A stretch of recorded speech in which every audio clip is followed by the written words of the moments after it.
IPL 2026 পয়েন্টেবিলিটি last update করা আছে 19 মেতে। 18 মেতে Chennai super king versus sunrise হায়দ্রাবাদের মধ্যে ম্যাচ হয়েছিল। সেই ম্যাচে সানরাইজ হায়দ্রাবাদ উইন হয়েছে। তাই আজকের পয়েন্টেবিলিটি ঠিক এরকম। নাম্বার 1 পজিশন আছে রয়্যাল চ্যালেঞ্জার ব্যাঙ্গালোর, 13 ম্যাচ খেলে 18 পয়েন্টে।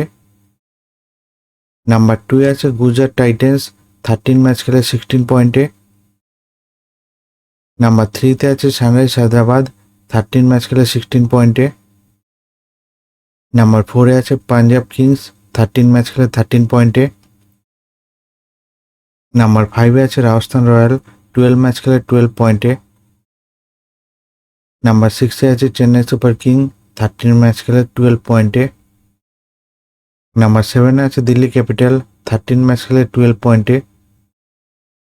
নাম্বার 8-এ আছে কলকাতা নাইট রাইডার্স, 12 ম্যাচ খেলে 11 পয়েন্টে।